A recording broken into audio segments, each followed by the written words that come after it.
여러분들 반갑습니다. 홍장표입니다.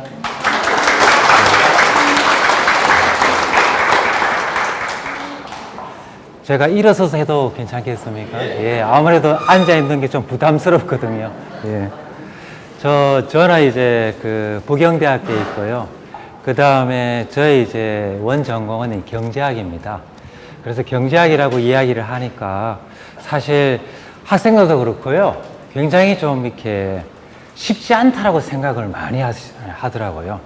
하물며 이제 또 이렇게 사회에 계신 분들한테 또 이런 어떻게 보면 좀 무거운 주제죠. 무거운 주제를 이제 이야기해야 돼서 저도 개인적으로 상당히 좀 걱정이 됐습니다. 근데 제 나름대로 이제 생각을 한 게 하나 있는데, 뭐냐 하면 아무리 무겁고 어려운 주제도 그림이 많이 나오고 표가 좀 나오면은 좀 재밌지 않을까, 이런 생각을 해서 오늘 제가 갖고 있는 그림 잔뜩 가져왔습니다. 예. 별 재미없는 그림이지만 그래도 쭉 보다 보면은 몇 개는 건질 수가 있을 거라고 이제 그렇게 생각을 하고 있습니다. 워낙 이제 사실 이런 주제는 이제 요즘 신문지상이나 그다음 언론에서 워낙 이제 많이 나와서 주제만 보면은 저 또 뻔한 이야기 이런 게 하지 않을까 이렇게 생각하는데, 예, 맞습니다. 뻔한 이야기를 조금 더 집요하고 그리고 끈질기게 물고 늘어지는 게 이제 아마 제가 준비해온 이 강의의 내용들이 되겠습니다. 사실 제가 이 경제민주화라는 주제를 처음 이제 이런 용어를 처음 접한 게 아마 꽤 오래된 것 같습니다. 대체로 시기로 따지면은 한 1980년대 엄청나게 오래됐습니다. 이 주제가. 그러고 난 다음에 한 30년 잊고 지내다가 어느 날 갑자기 또 이렇게 총선 그리고 대선을 앞두고 갑자기 이제 툭 튀어나왔습니다. 그래서 야, 이게 무엇이냐 이렇게 생각을 이제 했었는데, 예전에 제가 들었던 거하고 요즘의 개념은 좀 차이가 나는 것 같습니다. 예전에는 이 이야기 하면은 다 이제 이거 그냥 재벌 개혁하는 거다 이렇게 이야기했는데, 요즘은 조금 다릅니다. 그 속에 사실 우리 서민들의 생활과, 그리고 이렇게 지금 타이틀에 적혀 있습니다만은 양극화 이런 거하고 아주 사실 밀접하게 관련돼 있어가지고 요즘은 그냥 단순히 이제 재벌을 바꾸자라는 것뿐만 아니라 재벌을 바꿔가지고 우리도 잘 살게 하자, 이런 주제로 아마 그 의미가 바뀌었다. 저는 이렇게 이제 생각을 하고 있습니다. 제가 이 파워포인트 자료들을 사실 많이 가져왔거든요. 많이 가져왔는데, 어디까지 할 수 있을지는 모르겠습니다만은 한번 제가 준비한 재미없는 그림들을 보면서 한번 말씀을 드리도록 하겠습니다.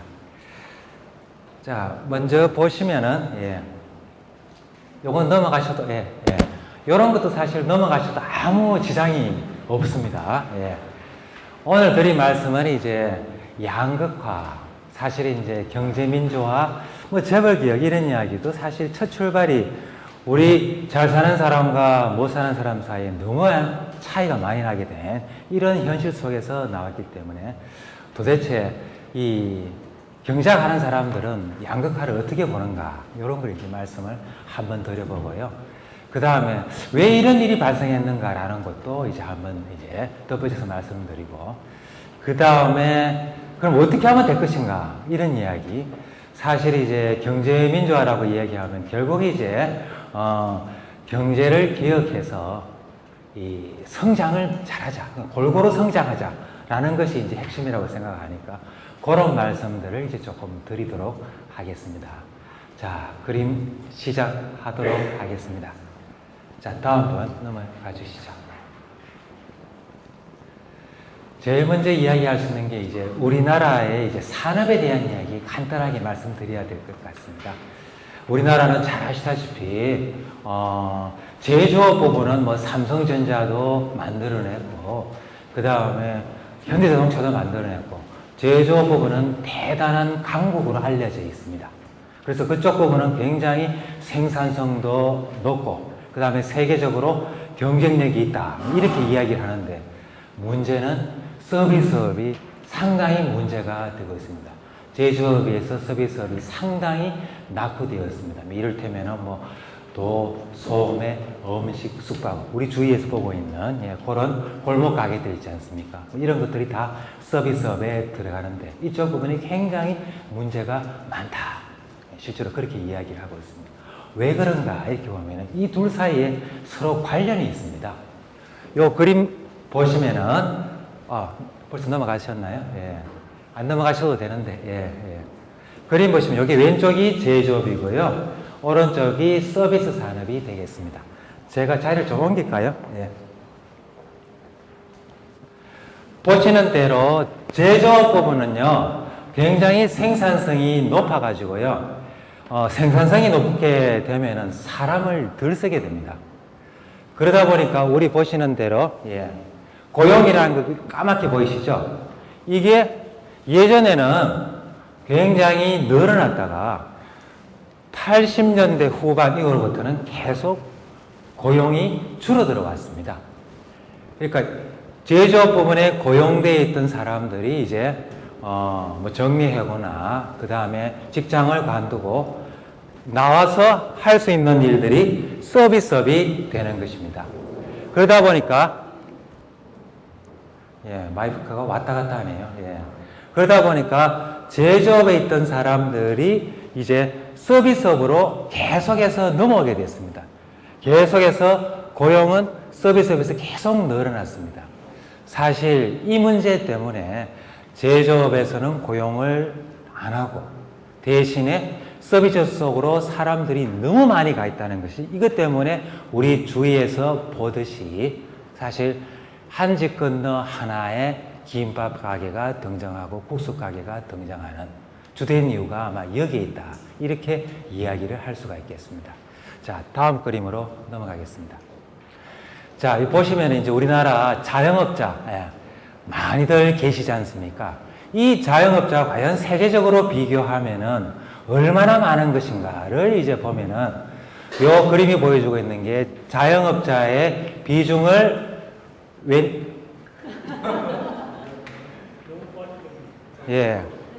너무 빨리 지나갔네요. 보시면은 세계에서 가장 자영업자가 많은 데가 그리스라고 돼 있죠. 제일 높죠. 자, 그리스, 그 다음에 멕시코가 있죠. 그리고 한국입니다. 그러니까 OECD 선진국이라고 이야기할 수 있는 이런 나라 중에서 좀 문제가 있는 나라들. 그렇죠? 그리스 문제 많죠? 멕시코 그렇죠? 거기랑 우리가 같이 놀고 있다는 이야기가 되겠습니다. 사실 이런 면에서 우리나라는 지나치게 다른 일반 선진국에 비해서 너무나 자영업자 비중이 많다. 이런 이야기가 됩니다. 그래서 장사를 해도 이게 수지가 맞지를 않는 거예요. 너무나 많은 사람들이 거기에 들어가 있고 또 자세히 보시면 우리나라는 다른 나라와 달리 그럼 자영업 안 하고 그냥 집에서 놀더라도 뭔가 먹고 살긴 해줘야 될 거 아니냐. 보시다시피 가로축을 보시면은 공공사회 지출, 달리 말하면 복지 시스템이 제대로 안 갖춰져 있기 때문에 놀지도 못한다는 이야기가 되겠습니다. 그래서 어쩔 수 없이 자영업 쪽으로 많이 들어가다 보니까 사실 굉장히 자영업 하시는 분들이 어려운 처지에 와 있는 것. 이게 이제 문제라고 이야기를 할 수가 있겠습니다.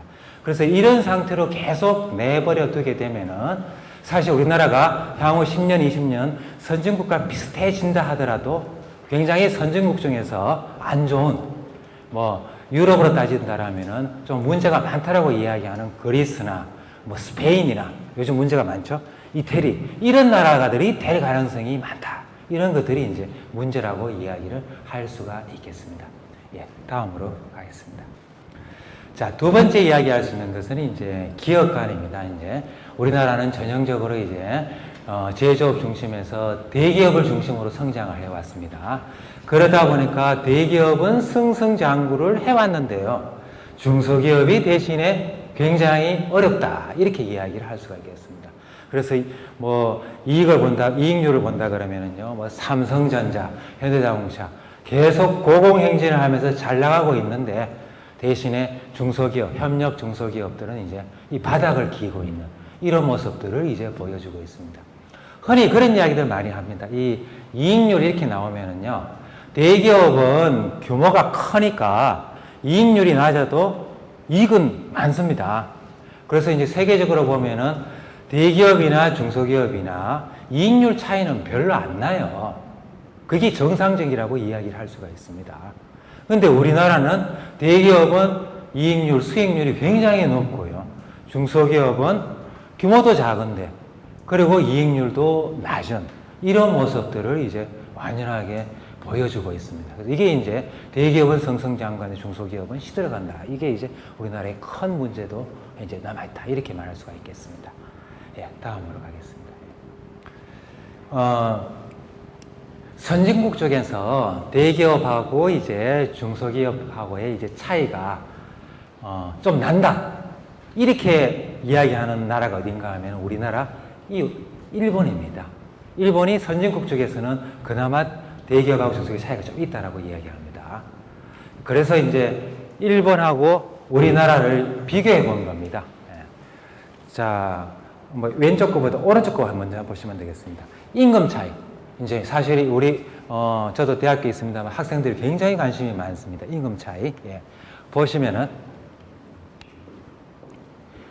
보시면은 대기업의 임금을 100으로 잡으면은요, 중소기업은 얼마를 받느냐, 이런 것이 되겠습니다. 그래서 중소기업 보시면은, 일본은 큰 변화가 없죠. 대체로 한 65 정도. 요렇게 이제 된다 그러면은, 우리나라는 예전에는 안 그랬다는 겁니다. 그런데 이게 끝을 모르게 계속해서 하락해서 오늘날은 대기업이 100이면 중소기업은 50밖에 안 되는 것이죠. 또 뿐만 아니라 이게 어디서 멈출지 끝을 모른다. 이렇게 이야기를 하고 있습니다. 사실 이제 이렇게 되어버리니까 대기업은 사람들이 몰리는 거고요. 중소기업은 사람들이 사장님께서 사람을 구하려고 해도 사람이 없는 이런 일들이 발생하고 있습니다. 세계적으로 다른 나라와 비교해 보면은 우리나라가 가장 임금 격차가 심한 나라 중에 대표적인 나라라고 이야기하셨습니다. 이런 나라가 없다 이렇게 이야기합니다. 조그만 이스라엘이 조금 이제 차이가 난다고 이야기하는데, 그를 제외하고 우리나라가 세계 최고의 임금 격차, 그러니까 격차 사회, 이런 이야기가 되는 거죠. 대기업 중심으로 성장하다 보니까 이런 일이 발생했다. 이렇게 볼 수가 있겠습니다. 이게 자꾸 왔다 갔다 해서 그냥 내려놓고 말씀드릴까요? 예.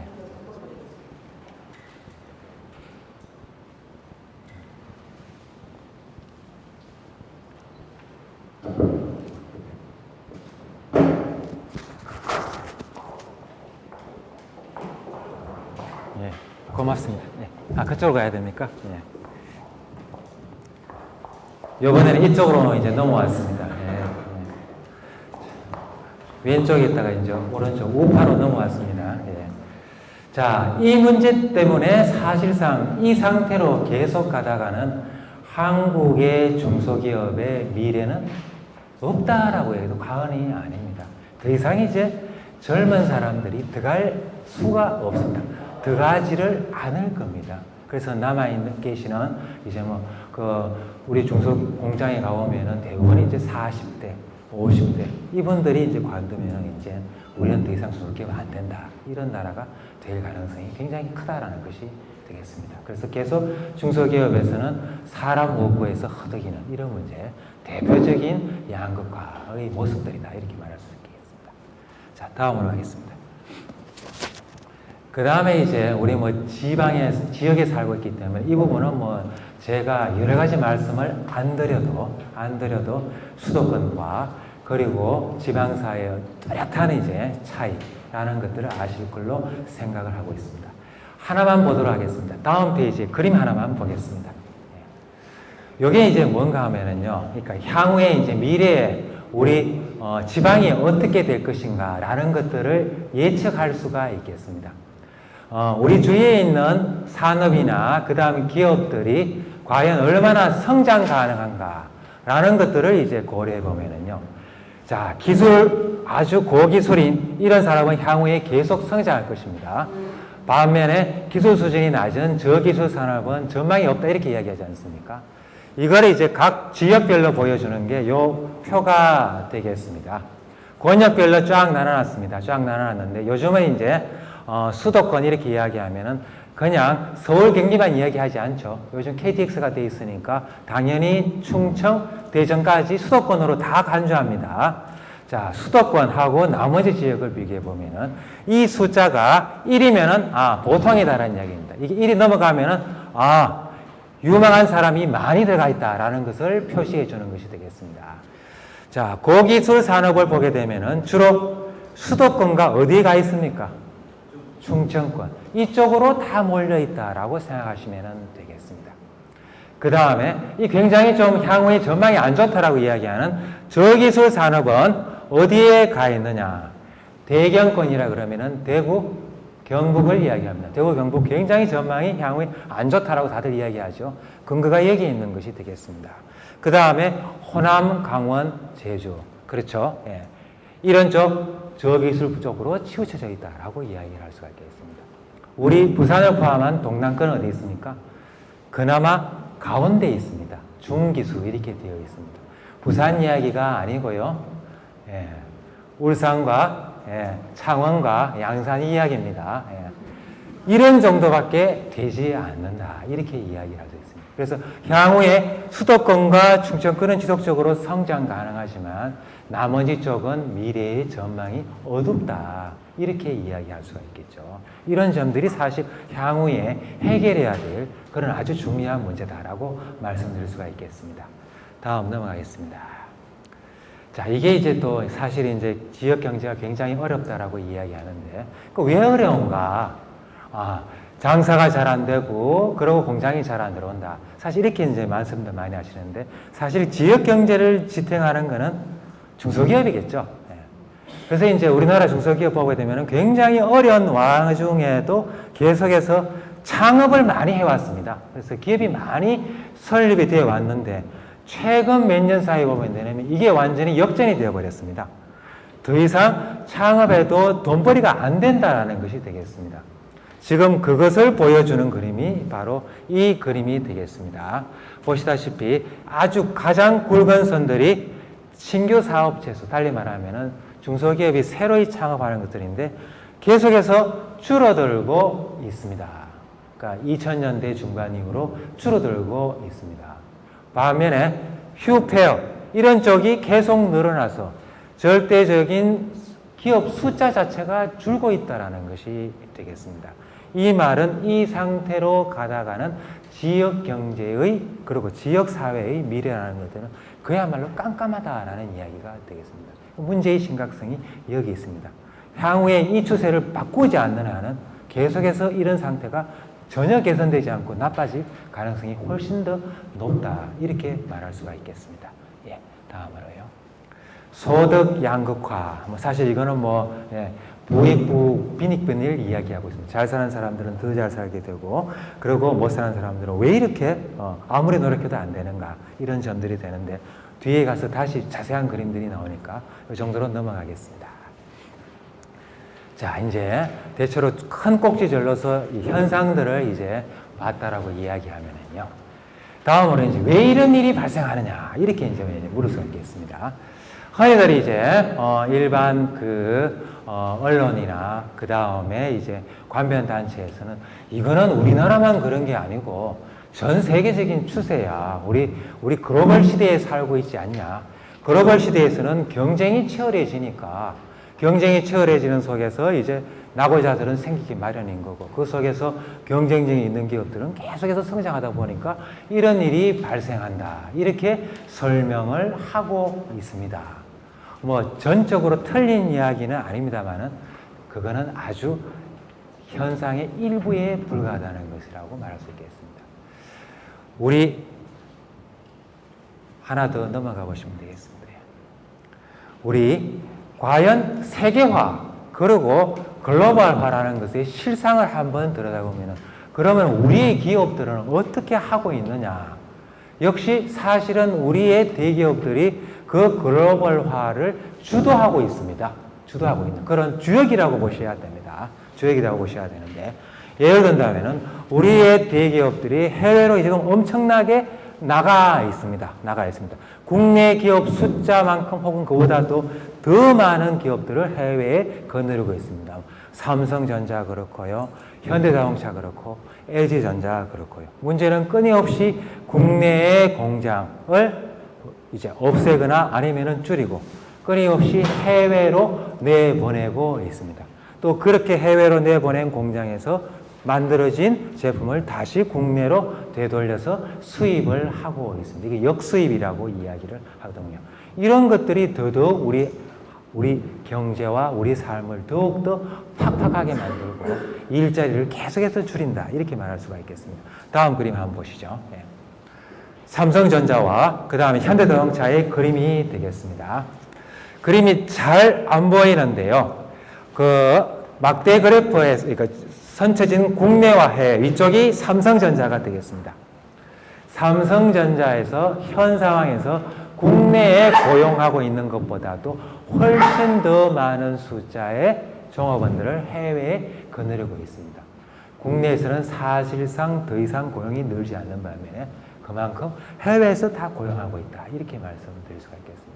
마찬가지로 현대자동차도 지금 전 세계에 다 공장을 하나둘씩 만들고 있습니다. 러시아 공장을 만들었고 그 다음에 최근에는 지금 브라질 공장들을 만들고 있습니다. 이제 이렇게 되면은 그만큼 국내에서 수출하는 물량들이 줄어들기 때문에 일자리는 더 늘지 않는다. 이렇게 보셔야 되겠습니다. 자, 그래서 사실은 대기업에다가 일자리가 늘어날 것을 기대한다. 쉬운 일이 아니다. 이렇게 말씀드릴 수가 있겠습니다. 그러다 보니까 이제 사실 계속해서 오늘 주된 말씀은 중소기업 이야기가 가장 많이 나올 텐데 중소기업에다가 이제 사실은 기대를 걸 수밖에 없는 그런 사정이라고 말씀드리겠습니다. 자, 그 다음에 이제 가장 중요한 부분이 되겠습니다. 경제민주화 할 때는 항상 이 부분이 빠질 수가 없죠. 빠질 수가 없는 것이 사실은 재벌의 경제력이 너무나 집중되고 있다는 것입니다. 자, 30대 재벌이 우리나라의 GDP, 총 국내 생산 중에서 어느 정도 차지하느냐. 저기 보시면 가장 피크를 이뤘던 데가 97년이 되겠습니다. 달리 말씀드린다면 우리가 IMF 외환금융위기를 맞기 직전에 가장 사실은 재벌이 경제력 집중이 심했다. 이렇게 말씀드릴 수가 있겠습니다. 이러다가 IMF를 맞고 난 다음에 IMF 왜 맞았냐 이렇게 하니까 이거 재벌에 큰 책임이 있다. 이렇게 해서 대대적인 재벌 개혁이 이루어졌습니다. 자, 그 결과 떨어졌습니다. 비중이 떨어졌죠. 떨어졌다가 이제 그 이후에 이제 정권들 속에서 다시 재벌이 되살아난 것입니다. 되살아나서 오늘날 비중을 보시면 사실상 IMF 직전 사실은 재벌이 가장 경제력이 집중되었던 그 시절까지 똑같은 수준까지 올라가 버렸다. 이런 이야기가 되겠습니다. 그리고 뒤로 가면 갈수록 이게 더 가파르게 올라간 것은 이제 우리 MB 정권 시절에 더더욱 이게 극심했다라는 것들을 보여주고 있습니다. 경제력 집중의 심화 현상들이 되겠습니다. 다음 그림 보시죠. 예. 자, 그러는 속에서 사실 이제 우리 한국 사회에서 경제민주화라는 이 화두가 사실 새롭게 떠오르게 된 주된 이유 중에 하나가 우리 재벌들이 동네 빵집들을 만들면서 사실 불이 붙었었습니다. 불이 붙었었죠. 이게 이제 국민들의 감정들을 사실은 이제 엄청나게 이제 도대체 이럴 수가 있겠느냐. 실상을 보면은 많은 이제 재벌 기업들의 이제 2세, 3세 주로 이제 따님들이 많더라고요. 네. 빵집을 좋아하시대요. 네. 이런 분들이 이제 이게 손쉽거든요. 뭐 기술 이런 거 필요 없습니다. 오로지 돈만 있으면 되니까. 돈이 얼마나 많으냐. 거기에 좌우되니까 그쪽으로 대거 진출하면서 사실 서민들의 삶이 엄청나게 팍팍해진 거고요. 여기 아래 보시면은 그 속에다가 이제 유통재벌이 계속 이제 들어오면서 대형마트, 그 다음에 SSM 이런 거 막 등장하면서 전통시장의 매출이 한 10년 사이에 통계 수치에 의하면은 반타작이 났다 이렇게 되는 거죠. 반으로 줄어들었다 이런 이야기가 되겠습니다. 그러니까 재벌이 너무나 비대해져서 이제 서민들의 삶까지 완전히 위협하는 이런 지경에 이르렀기 때문에 이 때문에 사실 경제민주화라는 말이 다시 떠오르게 된 거다. 그렇게 보실 수가 있겠습니다. 다음 번 보시죠. 또 하나 이야기할 수 있는 것은 이제 대기업은 엄청나게 이제 이익을 얻으면서 대신에 이제 그 이익은 대기업만 누리고 중소기업한테는 가지를 않죠. 뿐만 아니라 중소기업에 대기업이 이제 느끼는 부담들은 또 다 떠넘긴다. 이렇게 되는 것이 되겠습니다. 그래서 이제 대기업과 중소기업 사이에 계약 이렇게 이야기하면 우리 보통 그냥 흔한 소리로 을사조약 이렇게 이야기하는 것도 이런 이야기가 되겠습니다. 갑과 을의 관계에서 을은 그냥 죽어나는 조약이다. 이런 이제 유형애가 등장한 것도 여기에 있겠습니다. 하나 더 넘어가 보시죠. 사례 하나를 가져왔습니다. 사례 하나를 가져왔는데 어떻게 해서 대기업은 이제 중소기업에 사실 부담을 다 떠넘기느냐. 보시다시피 S전자라고 되어 있는데 휴대폰 만드는 회사가 되겠습니다. 휴대폰, 뭐 세계적인 기업이라고 말씀드릴 수 있겠는데 중소기업이 가장 어렵다라고 이야기하는 건 하나가 이제 단가가 계속해서 내려가는 거예요. 단가 후려치기가 되겠습니다. 이런 부분에 대해서는 사실 증거나 자료를 구하기가 굉장히 어렵습니다. 이거는 절대로 내놓지 않으니까요. 근데 이렇게 나왔지 않습니까? 왜? 너무나 심해서 공정거래위원회에 적발이 된 사례입니다. 적발이 돼야지만 공개가 됩니다. 그 실상들이 공개가 되는 이런 상황인데요. 한번 보시면은요, 그 제 아래 보시면은 무선사업부 단가 인하 이렇게 되어 있습니다. 두 종류의 기업이 등장합니다. 국내 협력업사, 국내 중소기업을 이야기합니다. 그 다음에 외국 협력사가 있죠. 뭐 S전자 같은 경우는 당연히 외국 기업과도 많이 거래를 합니다.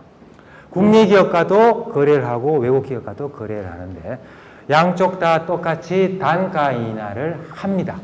단가 인하를 하는데 방법이 다릅니다. 외국 협력사의 경우에는 어떻게 하는가 하면은 처음에 계약을 맺을 때 우리 올해 얼마, 내년에 얼마, 후내년에 얼마 사전에 다 계약 약정을 맺습니다. 흔히 이런 방식은 세계적으로 다 그렇게 하고 있습니다. 이거 자체는 법 위반이 아닙니다. 이거는 계약에 의해서 이루어지는 것이니까 일반적이라고 이야기할 수 있습니다. 이런 식으로 단가 인하를 하면은 시간이 흐름에 따라서 금액 보십시오. 6,700억, 6,100억 큰 차이가 없죠. 이건 문제가 될 수가 없는 거예요. 정당한 계약이라고 말할 수가 있겠습니다. 문제는 국내 협력사를 보면은 금액 자체가 어떻습니까? 자꾸 늘어나죠. 이거는 뭐냐 하면은 처음에 계약을 맺었을 때 단가 인하하는 거. 그거는 물론이고, 그 다음에 수시로, 뭐, 1년에 한 번이면은 양반입니다. 양반이죠.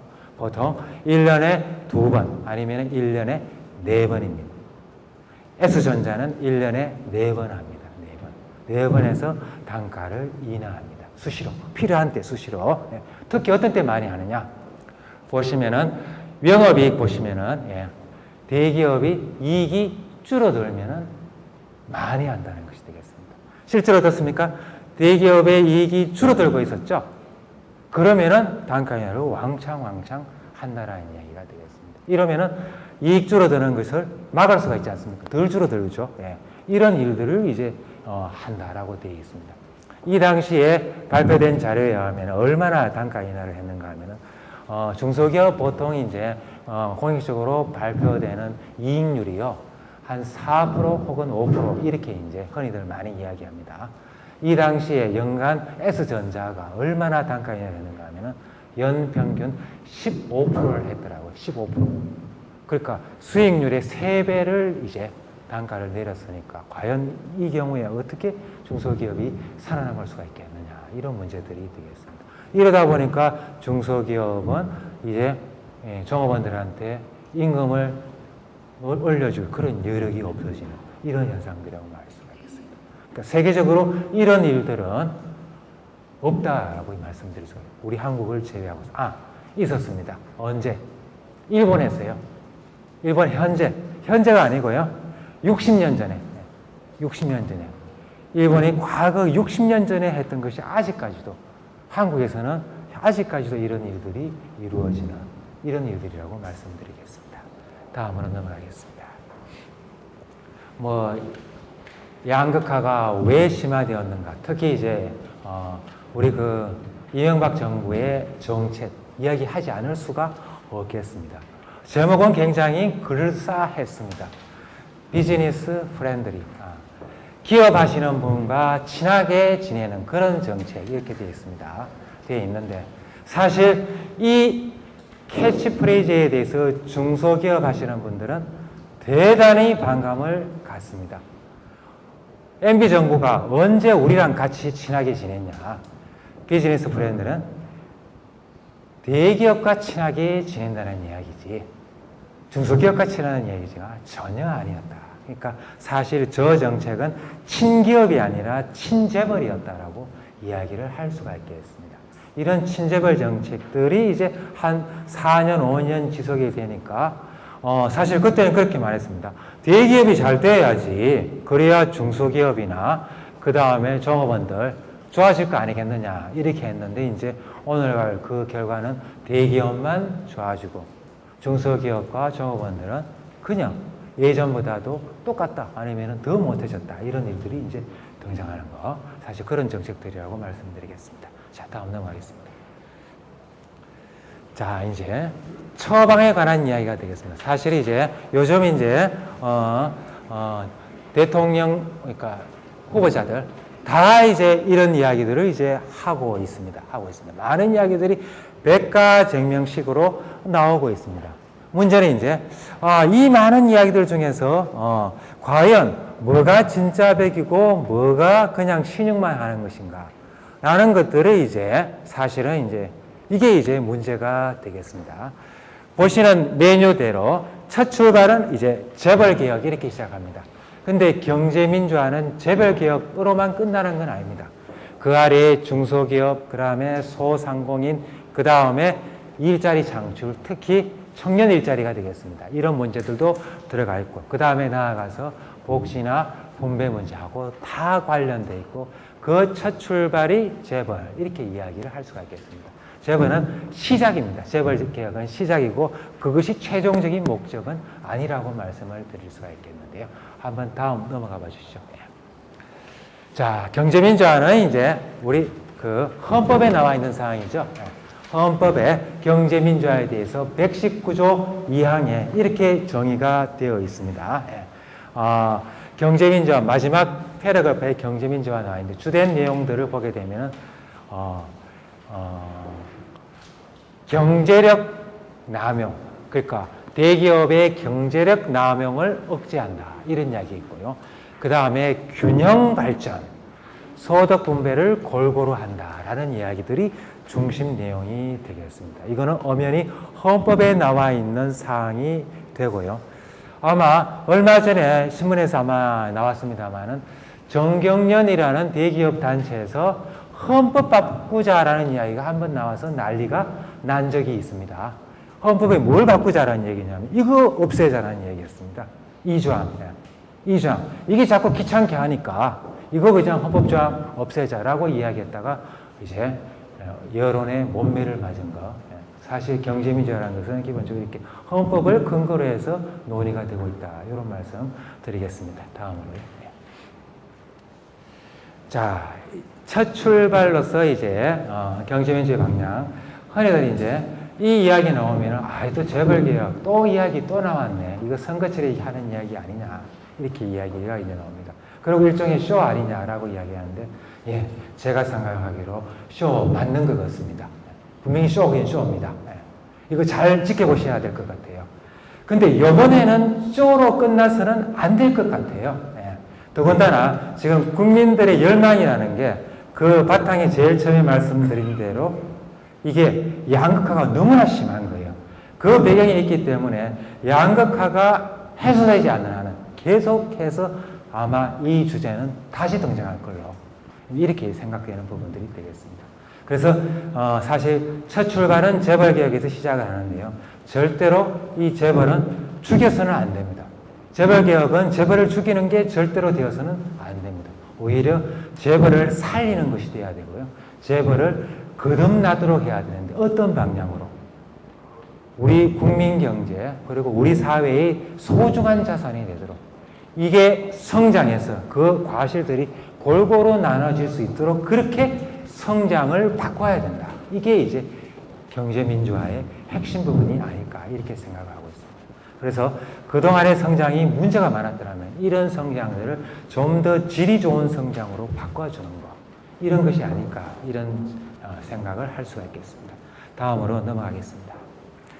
자, 이제 한 항목씩 이제 시작을 해보겠습니다. 간단하게 이제 말씀을 드리겠습니다. 신문시장에 가장 먼저 많이 나오는 거, 두 그룹 이야기 항상 나옵니다. 삼성 이건희 회장님과 그 다음에 그 자식들, 자식들 두 분의 자식 지금 이 두 분의 자식이 아마 대권 경쟁을 하고 있다고 이야기합니다. 누가 황제의 자리에 오를 것인가 이렇게 이야기하고 있고요. 옆에 이제 현대자동차는 이제 한 분으로 정해 주셨죠. 자, 그 중에서 이제 재벌의 소유가 되겠습니다. 재벌의 소유에서 상당히 이 뭐라 그럴까요? 외국에서는 거의 나타나지 않는 상당히 불공정한 일들이 나타나고 있다는 것이 되겠습니다. 출자 관계를 보시면은 여기 순환 출자라고 되어 있죠. 신문에 보시면 자주 등장하는 표현이 되겠습니다. 순환 출자는 뭐냐면 출자를 하는데 한 방향으로 이렇게 출자를 해야 되는데 쭉 가다가 되돌아온다는 얘기가 됩니다. 되돌아오면 완벽한 반칙이 됩니다. 왜 완벽한 반칙이냐 하면 돈을 가지고요 이렇게 출자를 했다가 그 다음에 그 회사가 다시 다른 회사에 또 출자를 해서 다시 네임대로 다시 돌아옵니다. 그러면은 출자한 건가요? 안 한 건가요? 안 한 거죠. 이거는 사기입니다. 사기. 저도 돈 얼마 없습니다만은 이거 할 수 있도록 허용이 되면은 저도 재벌을 만들 수가 있습니다. 이게 가능하다는 얘기가 되겠습니다. 자, 한번 보시죠. 왼쪽 보시면은 회장님 가족이 이제 지주회사인 에버랜드를 갖고 있습니다. 그죠? 에버랜드에서 그 다음에 에버랜드를 통해서 삼성생명을 갖고 있습니다. 그죠? 삼성생명을 갖고 있고 그 다음에 삼성전자로 또 투자를 했죠. 이 삼성전자 휘하에 무수히 많은 기업들을 지배하고 있습니다. 문제는 이렇게 한 방향으로만 가야 되는데 되돌아가고 있습니다. 왼쪽에 보시면 삼성카드를 통해서 위로 다시 되돌아오려고 있습니다. 뺑그르로 돌고 있죠. 이게 뭔데요? 순환 출자가 되겠습니다.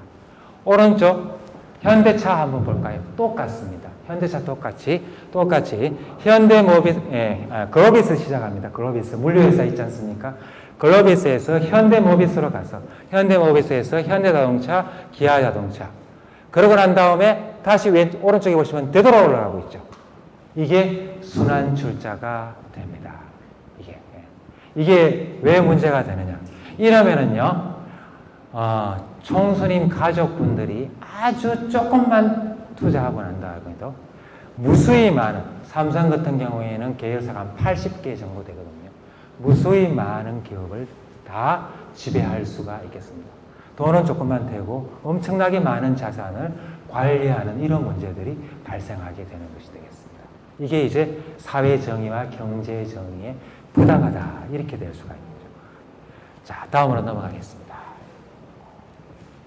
자, 이제 이걸 두고 난 다음에 이제 논란이 되고 있습니다. 여야 사이에 모 후보께서는 이렇게 말씀하셨습니다. 이거 분명히 문제가 있는데 모 후보께서는 지금 한 것은 어쩔 수 없고 앞으로 하지 말도록 하자 이런 방안까지 이야기하신 분이 있습니다. 그런데 이거는 그러면 그동안 이 무수히 많이 가지고 있는 이 부당한 것들 그냥 놔두자는 이야기냐 이런 이야기가 되겠습니다. 왜 그 부분은 문제 삼지 못하느냐? 이거는 소유고 그리고 사실은 굉장히 예민한 문제들이 많다 이런 이유를 들고 있습니다. 제대로 규제를 하기 위해서는 이렇게 해야 되겠죠. 이 부분에 대해서 순환 출자를 하지 말도록 해야 되고요. 이미 해놓은 것은 이제 일정한 기간을 두고 해소하도록 이제 유도를 해야 되겠습니다. 만약 하지 않는다라고 이야기하면 핵심 부분이 뭐냐 하면은 의결권을 제한할 수밖에 없는 것이 되겠습니다. 자, 그 말은 무슨 이야기가 되냐 하면은 순환 출자를 규제한다는 얘기는 사실은 어떤 뜻이 되는가 하면은 투자하지 말라는 이야기가 아니라 회사를 지배하려 그러면은 그만큼 뭘 더 많이 해라? 투자를 더 많이, 돈을 더 많이 내라는 이야기가 됩니다. 그게 핵심이 되겠습니다. 순환출자를 해소하기 위해서는 보시다시피 이 아래 경제개혁연대라는 시민단체에서 계산을 했습니다. 얼마의 돈이 드는지 해보니까 삼성은 1조 2천억이 추가적으로 회장님 가족들이 더 내야 낼 돈이 됩니다. 자, 그에 비하면 현대차는 6조 이상을 더 내야지 순환출자를 해소할 수가 있겠습니다. 여담입니다만 이제 사실 그러니까 이 안에 대해서 현대차나 그 다음에 삼성그룹에서 어떤 반응을 보이느냐. 현대차 그룹에서는 국민들의 뜻이 그렇다라면은 비용이 굉장히 많이 들죠. 할 용의가 있다라고 아마 알려져 있습니다. 근데 이 논의 자체가 나오자마자 이 논의 자체를 아예 하지 말자라고 이야기하는 그룹이 삼성입니다. 네. 논의 자체를 하지 말자. 하지 말자. 그걸 이제 여러모로 국회의원들이 논의를 하니까 아마 새누리당 같은데 압력을 행사한 걸로 저는 들었습니다. 더 이상 우리는 관심 없고 이 이야기가 계속 나누는 게 싫다. 사실은 금액으로 따지면은 삼성이 훨씬 더 부담이 적습니다. 그런 상황에도 불구하고 논의를 금지시키고 있는 그런 상황이라고 말씀을 드리겠습니다. 다음으로 넘어가겠습니다. 또 하나의 문제가 이제 금융 부분과 산업 사이의 분리 문제가 되겠습니다. 이건 뭐냐 하면은 그룹이 삼성이나 이제 현대가 금융도 가지고 금융 부분의 계열사도 가지고 산업 부분의 계열사도 가지는 것은 문제가 있다는 겁니다. 이거는 우리 국내에서 문제가 있다 그런 게 아니라 뭐 전 세계적으로 이것은 허용을 잘 안 합니다. 왜 이렇게 허용을 잘 안 하냐 하면은 만약에 동일 그룹 속에 금융 부분과 산업 부분이 함께 있으면은 금융 부분의 자금을 다 계열사가 다 갖다 쓸 것이다. 그러니까 금융기관을 사금고처럼 이용할 것이다. 라는 것 때문에 전 세계적으로 이 부분을 규제하고 있습니다. 그래서 금산분리라고 이야기를 하고 있습니다. 근데 이제 이게 완전히 흐트러져 버렸습니다. 어느 정부 시절에 현대 MB 정부 시절에 완전히 흐트러져 버렸습니다. 은행을 MB 정부에서 은산분리 있죠. 은행과 산업을 분리하는 것을 완전히 무력화시켜 나갔습니다. 그래서 재벌이 은행을 소유할 수 있도록 규제를 풀어줬습니다. 그 다음에 또 하나 문제는 제2금융권 금산분리가 있겠습니다. 이거는 뭐냐 하면은 제2금융권, 그러니까 아까 뭐 삼성 이야기하면은 삼성생명이 되겠습니다. 삼성생명이 이를테면은 실물 기업을 지배해서는 안 된다는 겁니다. 우리 앞에서 봤죠? 삼성생명이 뭘 지배하고 있었습니까? 삼성전자를 지배하고 있습니다. 이 원칙에 위배되는 것입니다. 사실 이게 오랜 기간 동안 문제가 되어 왔습니다. 이거는 문제다. 이거는 금산분리의 원칙에 위배된다라고 문제되어 왔습니다만 무수히 많은 논란이 되어 왔습니다만도 이제 한 내용이 뭐냐면 2004년에 겨우 개정을 해서 최소한 15%까지는 이제 허용을 하고 15% 넘어가면은 의결권은 더 이상 안 된다. 행사를 불가능하다. 이렇게 했습니다. 그러니까 기준이 15%가 되겠습니다. 아까 앞에서 기억나십니까? 몇 프로였을까요? 삼성생명이 삼성전자 갖고 있는 소유 지분이 한 6% 됩니다. 6%. 전혀 이 규정에 상관이 없는 것이죠. 극구 반대를 한 것이 되겠습니다. 그래서 최근에 이 논의가 다시 등장했습니다. 다시. 그래서 삼성생명이 삼성전자에 출자한 것들은 현 상태 6%가 되는데 이 부분에 대해서 해소하지 않으면 의결권을 제한하자는 논의들이 있습니다. 이 논의에 대해서 절대 반대하고 있습니다. 그래서 더 이상의 논의가 이 중간에 좀 진행되다가 삼성이 반대로 스톱하고 이런 일들이 계속해서 반복되어 왔다. 그렇게 말씀드리겠습니다. 다음으로 넘어가겠습니다. 일감 몰아주기. 자, 자기 자식이나 그 다음에 친인척이 이제 대주주로 되어 있는 그런 부분에다가 대기업의 이제 주력 계열사가 일감을 왕창 몰아줘서 단기간에 성장시키는 것이 됩니다. 이렇게 되면은 이제 자기의 자식한테 거의 사실상 세금 안 내고 부를 대물림하는 이런 방편이 되겠습니다. 이게 일감 몰아주기가 되겠습니다. 이거는 이제 이미 다 알려진 사실이니까 이해가 나와 있습니다. 아까 앞에서 보셨던 현대 글로비스가 사실은 대표적인 사례가 되겠습니다. 현대 글로비스는 이제 정몽구 회장님의 자식인 정의선 사장님께서 이제 일대 주주로 되어 있는 것이 되겠습니다. 보시다시피 2003년에 5,700억짜리의 매출입니다. 이게 2011년에 9조로 늘어났습니다. 이 기간 동안에 16배가 증가했습니다. 이거는 세계사의 유례를 찾아볼 수가 없습니다. 그룹 전체의 물량을 다 몰아줬기 때문에 이런 일들이 가능합니다. 자, 이렇게 해서 사실상 이 재벌 성계가 이루어지는, 그러니까 세금도 안 내고 재벌 성계가 이루어지는 이런 편법들이 이제 동원되고 있다. 이런 점들이 문제가 되겠습니다. 다음으로 넘어가겠습니다. 사실 세금 이야기 나오면 어느 누구도 다 세금 내기 싫어합니다만 또 대기업만큼 세금 내기 싫어하는 데가 없습니다. 자, 한번 보시죠. 대기업들은 돈을 엄청나게 벌었으면 사실은 국민경제에 기여하기 위해서는 고용을 늘려주든지 고용을 안 늘린다라면 세금이라도 많이 내야 되는 거죠.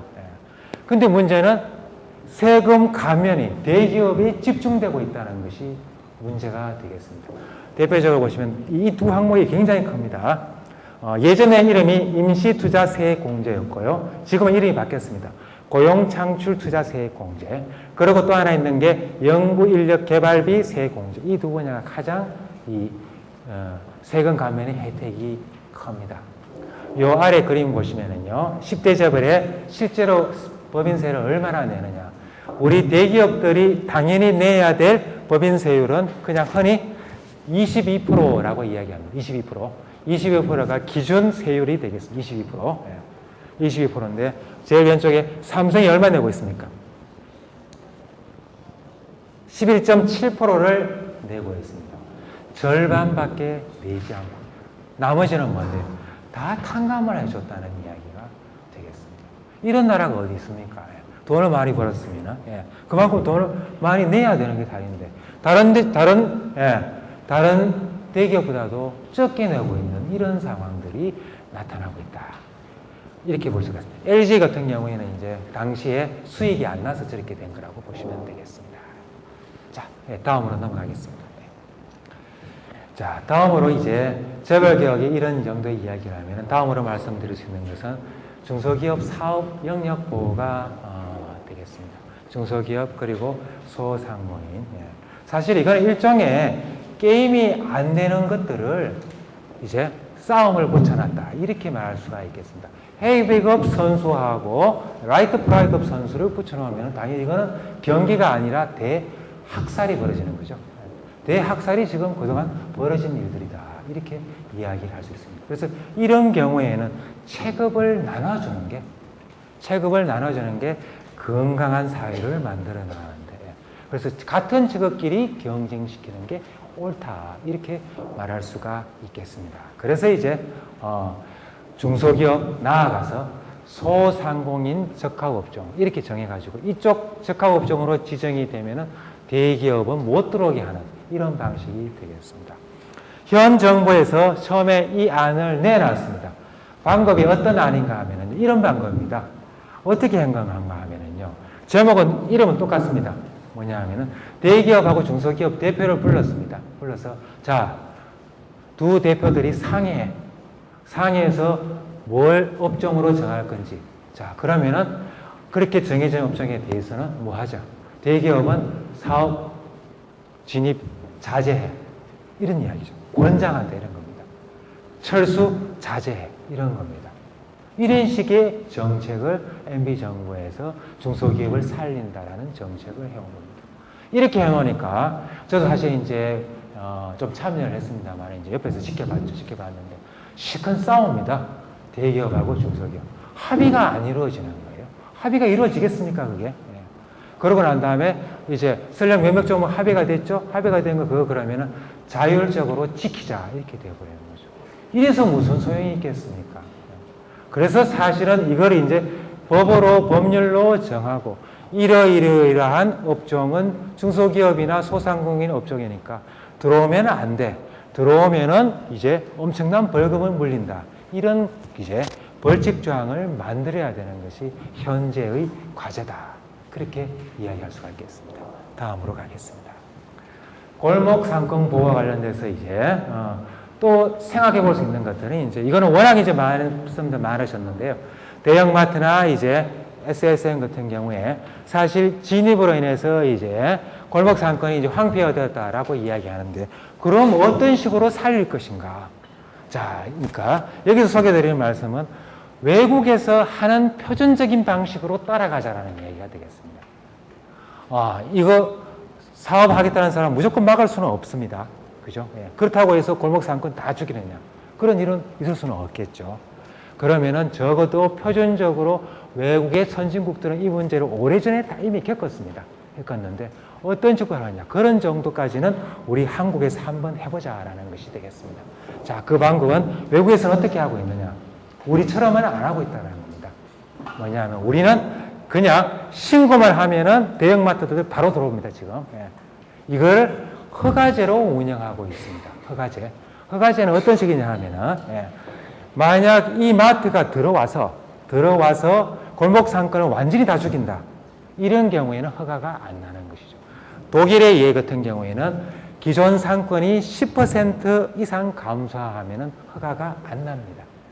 자, 그런 방식이 되겠죠. 또 하나의 방식은 뭐냐 하면은 주민들의 생활에 어느 정도 도움을 주느냐, 불편을 주느냐, 아니면은 이제 나름대로 편익을 더 많이 주느냐. 주민들의 동의를 구하는 것이 되겠습니다. 주민들이 오케이 하면은 들어오는 것이고, 그렇지 않으면은 못 들어오게 하는 이런 방식. 우리도 이제 이 문제에 대해서 이런 방식으로 접근을 하자. 선진국이 하는 이 좋은 방식대로 하자라는 것이 이제 대안들이 되겠습니다. 다음으로 넘어가겠습니다. 대기업과 이제 중소기업 사이에 이제 불공정한 거래 어떻게 막을 것인가? 굉장히 사실 어려운 문제인데 이게 너무나 고질적인 문제가 되다 보니까 일단 이까지는 모든 후보들이 다 이야기를 하고 있습니다. 첫 번째 이야기를 하고 있습니다. 대기업이 만약 중소기업에다가 단가를 후려쳐 가지고 그로 인해서 중소기업이 손해를 봤다. 그러면은 그 손해에게 곱하기 해서 아예 그냥 징벌을 가하자라는 겁니다. 그래서 징벌적 손해배상제도라고 이야기를 합니다. 그러면은 손해본 금액의 3배 혹은 이제 많게는 10배까지 배상을 하도록 하자. 이런 이야기가 되겠습니다. 이 부분에 대해서는 여야를 막론하고 그러니까 거의 비슷한 안들을 제안하고 있습니다. 자, 굉장히 좋은 안인데 문제가 하나 있습니다. 이걸로 과연 해소될 거냐? 문제가 해결될 거냐? 저는 그렇다고 생각하지 않습니다. 왜? 이거는 이렇게 만약 중소기업이 대기업을 상대로 해서 소송을 한다는 이야기는 이미 거래가 끝난 상황입니다. 사후적으로 그렇게 피해본 사람을 구제해 주는 것일 뿐입니다. 그죠? 자, 그럼 사전적으로 어떻게 이런 문제들을 해결할 것인가? 그 문제는 여전히 남아있다고 말할 수 있습니다. 다음 거로 넘어가겠습니다. 다음 거로. 이 부분이 제일 크지 않을까 싶습니다. 문제가 발생하는 것들은 대기업의 협상력과 중소기업 협상력이 너무나 차이가 나는 것이죠. 이 부분들을 차이를 보정해 줘야지만 중소기업이 제대로 성장하지 않겠냐 이런 이야기가 되겠습니다. 그 차이를 보정하기 위해서는 힘이 있는 사람과 힘이 없는 사람이 1대1로 만나서 협상을 하면은 당연히 중소기업이 깨지죠. 뼈도 못 추립니다. 뼈도 못 추립니다. 이걸 보정해 주기 위해서는 힘 있는 사람은 대기업이라면 중소기업은 한 사람이 아니라 여러 사람이 공동으로 협상할 수 있도록 여러 기업이 공동으로 이를테면 협동조합 같은 거 있지 않습니까? 그런 쪽에서 협상하도록 만들어줘야 되겠다. 아, 이거 뭐 무슨 이야기냐? 우리 뭐 그러면 노동조합 새로 하나 만드는 거 아니냐? 이런 우리가 충분히 있을 수가 있겠습니다만은 이미 선진국에서도 그런 사례들이 나오고 있습니다. 독일 중소기업의 힘이 약한 경우에 그 약한 힘을 보정해주기 위해서 공동협상을 허용해주고 있습니다. 선진국에서도 이미 그렇게 하고 있는 제도라는 것입니다. 이런 것들이 보정이 돼야지만 사전적으로 취약한 중소기업의 협상력을 높일 수가 있겠다. 이런 생각이 되겠습니다. 다음으로 가겠습니다. 예. 자, 그 다음에 이제 대기업과 중소기업이 이제 함께 공동으로 노력해서 나온 성과를 나누게 하지 않습니까? 이 나누기를 할 때 좀 잘 나누자라는 겁니다. 한쪽이 다 가져가고 나머지는 그냥 찌끄러기만 주는. 이래서는 안 되겠다. 이건 역시 어떻게 하죠? 선진국에서 하는 대로 하자는 겁니다. 선진국에서 이미 다 고민하지 않았겠습니까? 선진국에서 발달되어 있는 그와 같은 제도들을 도입하자라는 것이 아이디어가 되겠습니다. 두 번째 방안 한번 보시죠. 이익공유제. 혹시 이거 기억하시겠습니까? 작년 그리고 올 초까지 그 국무총리를 지내셨던 정은찬 동반성장위원장님께서 초과 이익공유제, 그죠? 이런 이야기를 꺼낸 적이 있었습니다. 꺼낸 적이 있었는데 아마 난리가 났었죠. 난리가 났고 이 이야기가 나오자 이제 이건희 회장님께서 이게 뭔 소리입니까? 자본주의 제도인지 사회주의 제도인지 공산주의 제도인지 교과서에도 안 나오는 이야기 이렇게 비판을 한 적이 있습니다. 바로 그 제도가 되겠습니다. 이건희 회장님 교과서에 안 나온다 그러셨는데요. 이건희 회장님이 학교 다니실 때는 안 나왔습니다. 근데 언제적 공부를 하실게요. 자, 우리가 배울 때는 교과서에 있습니다. 교과서에 나와 있습니다. 그것도 한국 교과서가 아니라요. 미국 교과서. 미국 교과서, 선진국의 이제 핵심은 미국 교과서에 나오는 이야기입니다. 미국에서 하고 있는 제도가 되겠습니다. 미국만 하고 있는 것이 아니라 유럽 그리고 이웃 일본 심지어는 우리보다도 못한 인도에서도 하고 있는 제도가 되겠습니다. 심지어는 삼성에서도 하고 있습니다. 그런데 회장님께서 모르셨던 것 같습니다. 삼성 내 계열사에서 일부 계열사에서 하고 있었습니다. 이 제도를 도입하게 되면 대기업과 중소기업 사이의 성과에 따라서 사실은 사전에 계약이 되겠습니다. 몇 대 몇으로 나누자. 계약하고 난 다음에 공동으로 협력을 하면 훨씬 더 힘이 난다는 겁니다. 훨씬 더 파이가 더 커진다. 이런 이야기가 되겠습니다. 그러니까 외국에서 하고 있는 제도 우리 한국에 하자 이러면 그냥 이제 대기업들은 이거는 뭐 사회주의 제도다. 이렇게 되어버리는 이런 현실이 되겠습니다. 다음으로 넘어가겠습니다. 자, 일자리 창출이 되겠습니다. 자, 여기서 말씀드리면 중소기업을 키워서 일자리를 창출하는 건데요. 사실 저도 이제 대학에 있으니까 사실 이런 부분에 가장 관심이 많습니다. 우리 대학교 졸업하는 애들 어떻게 하면 이제 취업을 시킬 것인가 그 부분이 이제 문제가 되겠습니다. 자, 그러니까 원인 진단부터 한번 해보면요, 이 상황이지 않습니까?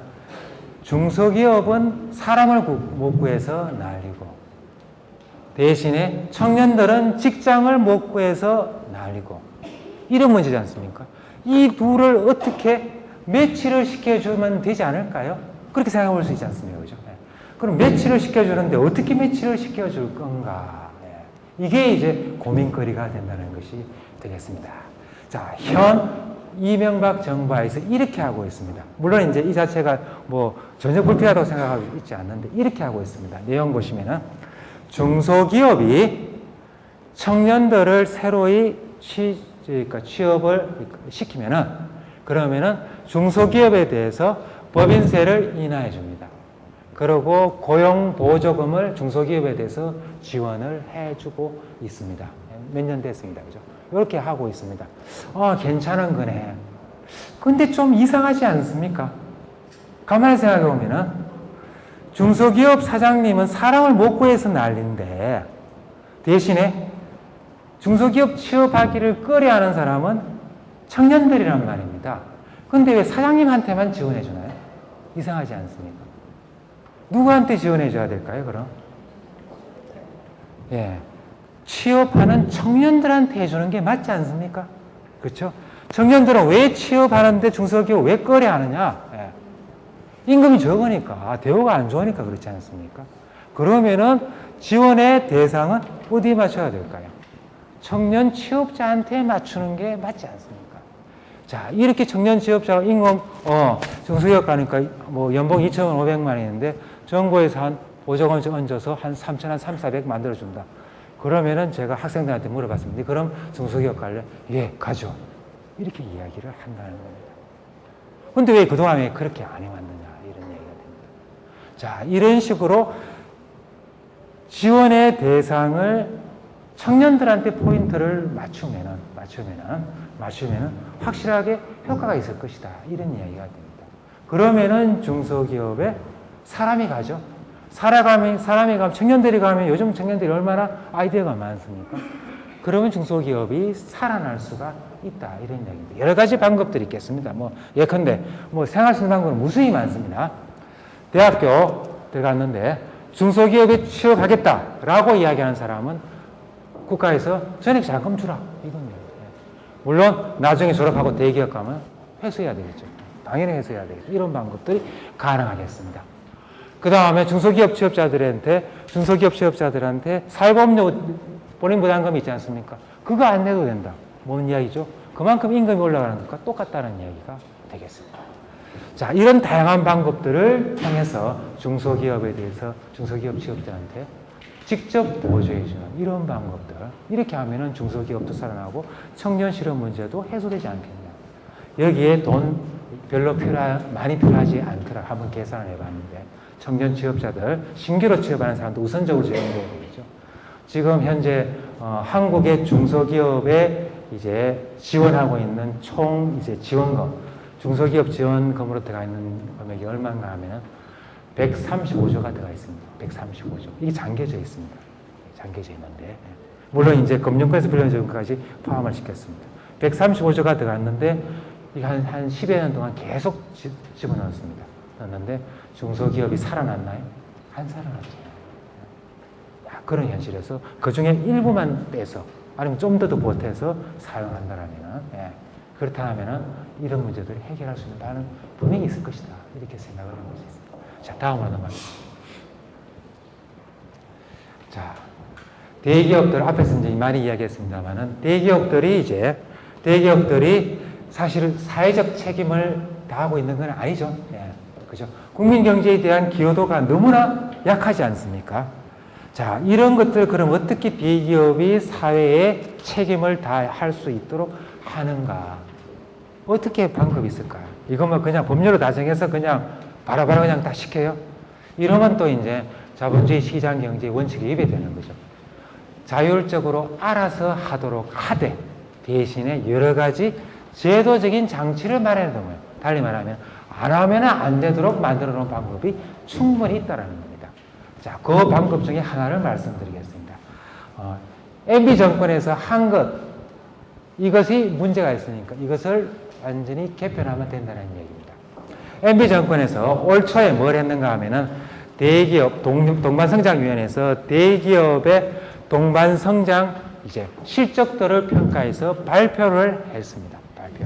그래서 누가 수를 받았고, S모 그룹이 수를 받았고, 모 그룹이 미를 받았다. 이런 거 다 발표를 했습니다.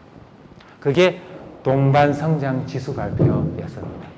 그걸로 끝이었습니다. 한번 신문에 나고 말았습니다. 보여주기죠, 순전히. 보여주기. 이게 도대체 뭐야? 저거 성적표 만들어내는데 1년간 준비했습니다. 1년간 준비해서 하루 짱 이렇게 나고 그러고는 끝이었습니다. 이거는 말도 되지 않는 거 아니냐. 자, 이렇게 해서 대기업이 사회적 책임을 다하겠느냐. 대기업이 사회적 책임을 다하도록 해서 이렇게 하면 된다는 겁니다. 대기업이 과연 일자리를 얼마나 많이 창출했느냐. 그리고 비정규직을 얼마나 많이 개선했느냐. 그 다음에 노동시간을 얼마나 단축했느냐. 청년을 얼마나 많이 고용. 온갖 것들을 다 가지고 이제 작업을 해서 사회적 책임 지수를 계산해내면 됩니다. 이거 1년 걸려서 하면 됩니다. 이미 그동안 해왔던 것들이 있기 때문에. 자, 이거 발표하고요. 발표로 끝내서는 1등이 누구, 2등이 누구. 이걸로 끝내서는 안 된다는 겁니다. 어떻게 하면 되는데? 정부가 정책 수단이 있다는 겁니다. 정부가 민간 기업들 하여금 따라오도록 하는 방법은 정부가 갖고 있는 정책 수단을 활용하면 됩니다. 대기업들이 굉장히 신경을 쓰는 게 뭐냐 하면은 정부가 물품을 구매하죠. 정부가 구매 시장이 엄청나게 큽니다. 아래 보시면은 우리나라 GDP의 10%에 해당이 됩니다. 굉장히 큰 시장을 정부가 큰 손입니다. 구매할 때 이거 평가 활용하겠다. 이 점수 보고 하겠다. 이렇게만 하면은요, 대기업 사회적 책임 확실하게 할 거라고 생각합니다. 안 할 수가 없는 것이죠. 그런데 다 알고 있습니다. 다 알고 있는데 지금까지 많은 어느 정부도 안 하고 있는 것이죠. 방법은 있는데 안 하고 있다는 거예요. 왜? 대기업이 반대하니까요. 대기업이 반대하니까. 이런 부분들이 사실은 길이 없는 것이 아니라 길은 있는데 그 길에 대해서 계속해서 끊임없이 반대하는 그룹이 있다는 것이 되겠습니다. 싫다 이거예요. 뭐 이렇게 저렇게 귀찮게 한다라는 것들이 큰 목적이, 큰 이유가 되겠습니다. 이런 이야기 되겠습니다. 거의 이제 마지막 부분에는 이제 와닿았습니다. 소득 분배와 복지 정책과 관련돼서 지금 아주 복잡하게 지금 보이는데요. 두 그룹의 나라를 비교해 두었습니다. 두 그룹의, 자, 왼쪽은 이제 영어를 쓰는 나라들이 됩니다. 영어 쓰는 나라, 영어 쓰는 나라. 오른쪽은 이제 유럽의 대륙 국가들이 됩니다. 이게 뭘 보여주는가 하면은요, 소득 불평등도를 보여주는 것이 되겠습니다. 왼쪽, 이 미국, 영국, 그리고 캐나다가 됩니다. 왼쪽 보시면은 이 오른쪽에 이제 최근에 막 올라가고 있습니다. 이 말은 뭐냐면 이게 올라가면은 소득 불평등이 굉장히 극심해진다는 것들을 보여주는 것이 되겠습니다. 우리 그 세계화를 강조하는 분들은 그렇게 말합니다. 세계화가 되면은 전 세계의 모든 나라 내에서 이제 소득 불평등이 심화된다 그랬습니다. 아, 그렇습니다. 어디에? 영어 쓰는 나라거든요. 영어 쓰는 나라가 다 그렇다는 거예요. 유럽 대륙 국가들은 올라갑니까? 안 올라가고 있습니다. 소득 불평등이 심화되고 있지를 않습니다. 세계화에도 불구하고 정책으로 막아주고 있기 때문에 그러하다라고 말합니다. 그래서 세계화가 반드시 소득 불평등을 심화시킨다. 그건 아니다. 사례가 단 영어 쓰면 그렇게 된다는 얘기가 되겠습니다. 자, 우리나라 한번 볼까요? 자, 우리나라 한 10년 동안 어떤 일이 발생했는지 제일 아래쪽이 이제 10년 동안 우리나라의 소득 불평등도를 보여주는 것이 되겠습니다. 상위 1%의 부자들이 얼마만큼의 소득을 가져가고 있느냐. 자, 아래에서 계속해서 쭉 올라오고 있죠. 쭉 올라. 끊임없이 소득 불평등이 심화되었다. 세계적으로 어느 정도 수준이냐. 이게 관심이죠, 사실. 불평등이 심화됐다는 건 다 알고 있습니다. 어느 정도 수준이냐. 저 위에 나옵니다. 보시다시피 1등 세계 랭킹 1위 소득 불평등이 제일 심한 나라. 이건 안 봐도 압니다. 미국입니다. 그 다음에 2등 영국입니다. 3등 캐나다, 4등 어이구 한국 4등까지 올라갔습니다. 바로 바짝 뒤를 쫓고 있는 영어권 쓰는 나라를 그렇게 좋아해서 달리 말하면 10년 사이에 우리의 한국의 경제제도나 정책이 누구를 따라간 겁니까? 끊임없이 미국을 따라간 결과 이런 일들이 발생했다는 겁니다. 이런 미국처럼 되겠느냐는 거죠. 미국처럼 잘 살았는 나라가 아니라 미국처럼 양극화가 극심한 나라. 이게 과연 그동안 추진한 개혁의 내용이 이렇게 가야 되겠느냐. 이런 이야기가 되겠습니다. 자, 이게 이제 현 상황의 문제가 되겠습니다. 사실 이제 복지 이야기는 하도 이야기 많이 들으실 걸로 이제 생각하고 있는데, 경제를 하는 저는 복지는 딱 세 가지로 이야기합니다. 이걸 저는 이제 더 이상 분노되기를 달지 않는데요. 세 가지입니다. 경제학 하는 사람, 경제적인 측면에서 보면 복지는 하나는 처음에 투자입니다. 투자도 누구한테 투자는? 사람에 대한 투자. 교육이나 보육, 그 다음 돌봄서 이런 것들 전부 다 투자입니다. 먼 미래를 바라본. 더군다나 한국의 경우에는 사실 고령화, 그 다음에 저출산 너무나 심각한 문제입니다.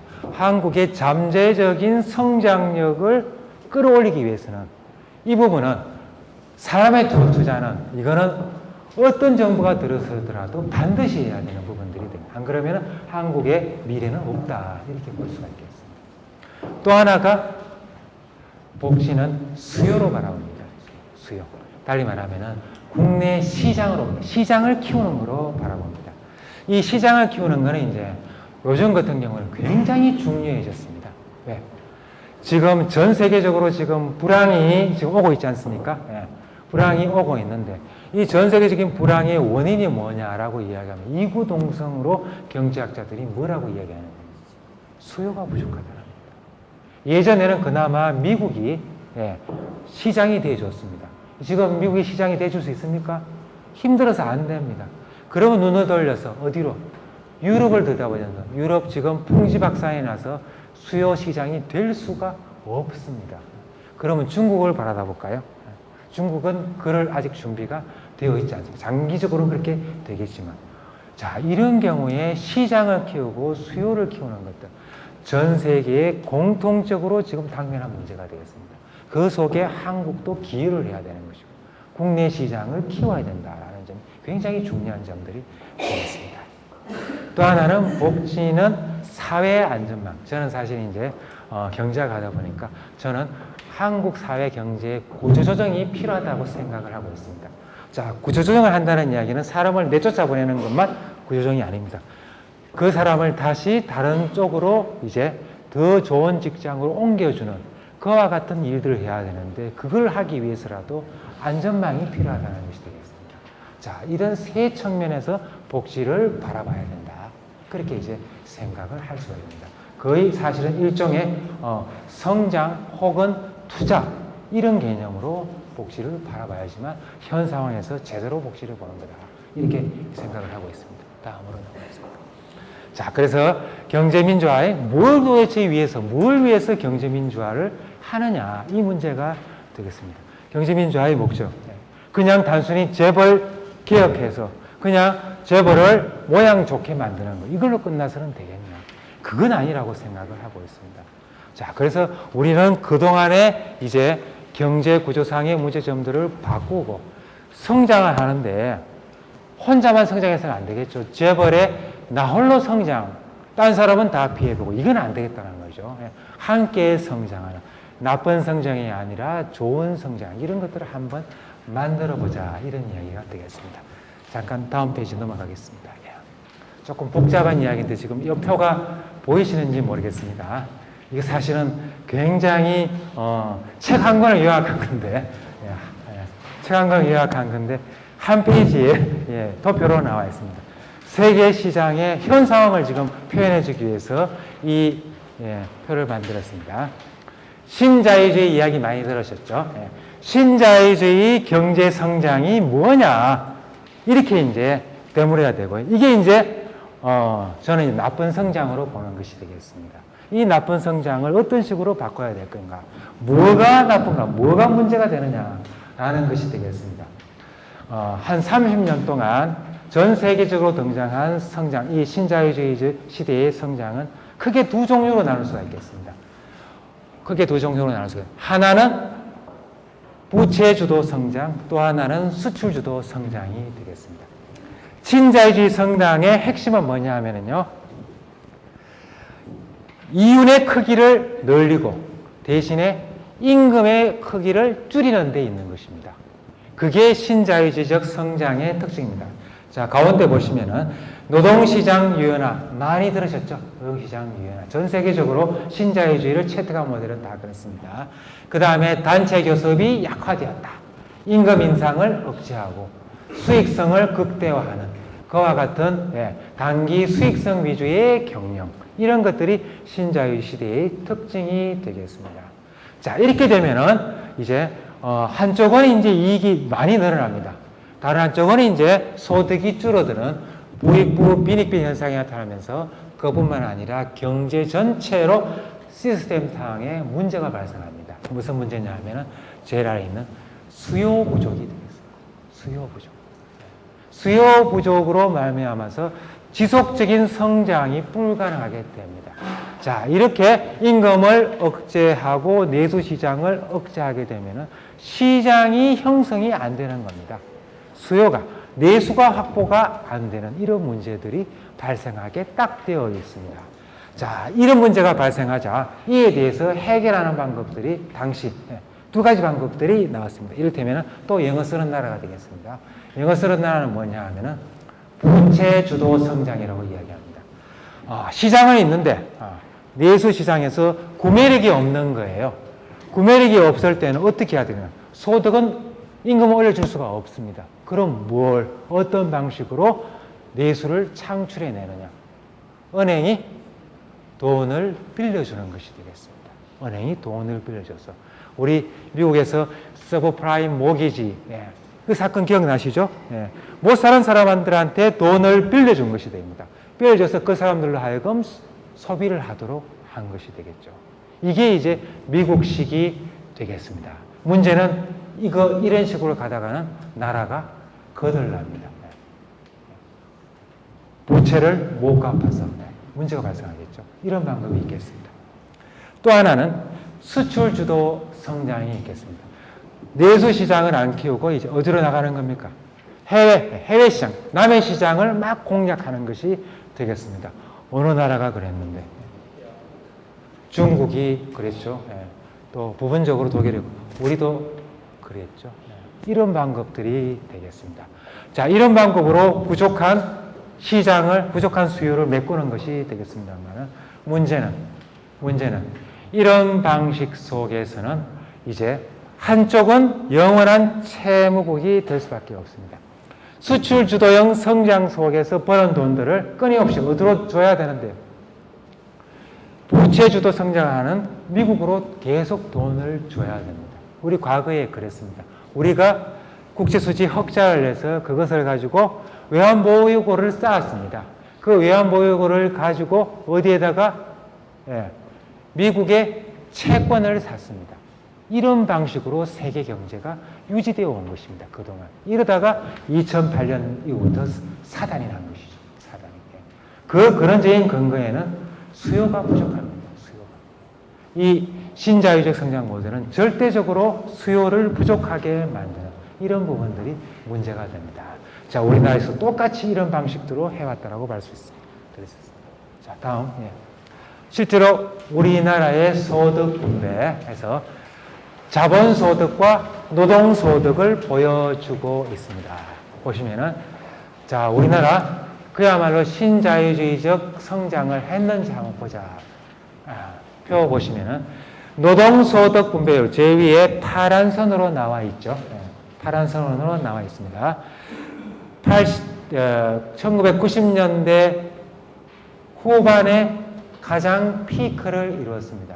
그러고 난 다음에 IMF 이후에 곤두박질을 쳤다. 이런 얘기가 됐습니다. 그러니까 노동소득 분배율은 계속해서 떨어졌고 자본소득 분배율은 계속해서 늘어난 앞에서 이야기한 신자유주의적 성장 모델과 똑같죠? 똑같습니다. 보시면은 2000년대 중반 이후에 확 떨어지죠. 확 떨어지는 모습들을 이런 현상들을 보여주고 있습니다. 자, 다음으로 넘어가겠습니다. 또 문제는 뭐냐 하면은요. 여기에다가 외국에는 별로 심각하지 않는 또 새로운 문제까지 더 겹쳐져 있다는 것이 되겠습니다. 그러니까 우리는 지금 단순히 저런 문제만 있는 게 아니고 또 다른 문제가 있다는 것이 되겠습니다. 왼쪽 그래프를 보시면은, 가로축이 기업 규모를 나타냅니다. 그러니까 500원 이상 이렇게 되어버리면 대기업을 이야기합니다. 대기업. 반면에 아래쪽으로 가면 갈수록 영세 소기업들을 이야기합니다. 94년부터 2009년 사이에 이 도표를 보시면은 대기업은 고용이 어떻습니까? 줄었죠. 대기업 쪽으로 가면 갈수록 고용은 줄어들었고 반면에 소기업 쪽으로 갈수록 고용이 늘어났습니다. 이렇게 말씀드리면 되겠네요. 대기업에서 쫓겨나면 어디로 간다? 중소기업으로 간다. 달리 말하면 대기업은 최소한으로 고용을 이제 그러니까 미니멈으로 유지하는 것이고 나머지는 그 부담은 다 소기업, 영세 소기업 쪽에 고용을 책임지고 있었던 이런 식으로 이루어져 왔다. 사실 이러다 보니까요, 또 아주 부끄러운 이제 통계 수치가 나옵니다. 영세 소기업의 비중이 전 세계에서 또 한국이 가장 많습니다. 중소기업도 우리는 학고방이 너무나 많은 것이죠. 학고방이. 이게 이제 이대로 가다가는 우리 앞에서 이야기한 자영업자하고 똑같은 그와 같은 이제 영세기업 자영업자 비중이 굉장히 비중이 큰 그런 기형적인 산업 구조가 만들어진다. 이렇게 이야기할 수가 있겠습니다.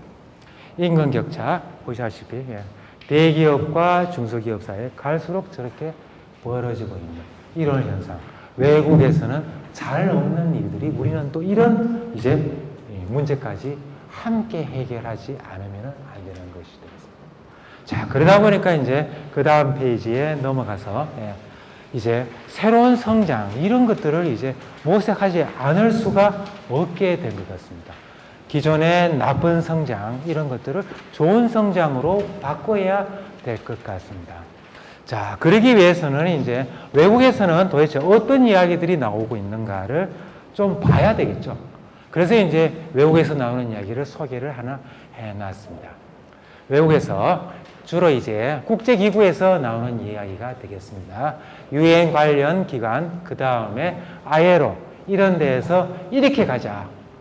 우리 앞에서 시장이 부족, 수요가 부족하다 그랬죠. 이게 올리지 않으면 전 세계의 불황은 극복이 안 된다는 겁니다. 그래서 EU 차원에서 이렇게 하자는 거예요. 우리 공동으로 임금을 올리자. 이런 얘기입니다. 그래서 임금 주도 성장이라고 이야기하는 거죠. 이거는 한 나라만 해서는 한 나라만 임금을 올리면은 어떻습니까? 그만큼 경쟁이 떨어지는 거죠. 다른 나라 안 올려버리면은. 그러니까 이쪽에서는 공동으로 같이 올리자. 그러면은 EU 시장이 이제 되살아날 것이다. 이렇게 생각합니다. 그러고 난 다음에 정부에서 이제 확장적인 재정 정책을 쓰자. 이런 이야기들이 되겠습니다. 그래서 소득 재분, 임금 올리자는 게 딴 게 아니고 뭐냐 하면은 최저임금을 올리자는 이야기입니다. 최저임금. 최저임금을 상향 조정하자. 이런 이야기가 되겠습니다. 그 다음에 이제 적극적인 노동시장, 재취업, 알선, 그 다음에 교육훈련, 이런 쪽으로, 그러니까 사람들을 재투입하는 이런 쪽을 이제 강조하자. 이런 쪽으로 가야지만 세계 경제가 살아난다라고 이야기를 하고 있습니다. 그래서 이런 붙여서 임금주도 혹은 소득주도 이렇게 성장, 이런 쪽으로 가자. 신자유주의 성장 모델을 이제 이런 식으로 바꾸자. 이런 이야기들이 나오고 있습니다. 자, 우리는 뭐 이거 그대로 따라갈 수는 없겠습니다만은 우리가 고유하게 가지고 있는 그런 문제점들을 동시에 또 해소를 해야 되겠습니다. 우리는 수출도 중요하지 않습니까?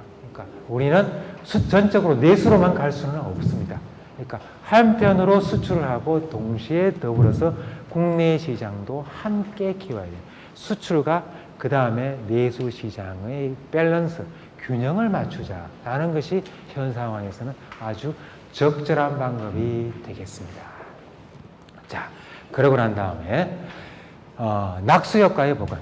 자, 재벌을 뭔가 바꿔서 재벌에서 벌어들인 이익들이 아래쪽으로 이렇게 흘러가도록 그 통로를 뚫어주는 것. 이게 이제 경제민주화다. 그렇게 해서 아래쪽으로 순조롭게 잘 흘러갈 수 있도록 하는 그런 통로들을 만들어 나가는 것. 앞에서 했던 여러 가지 방안들이 그 일환이라고 생각을 하고 있습니다.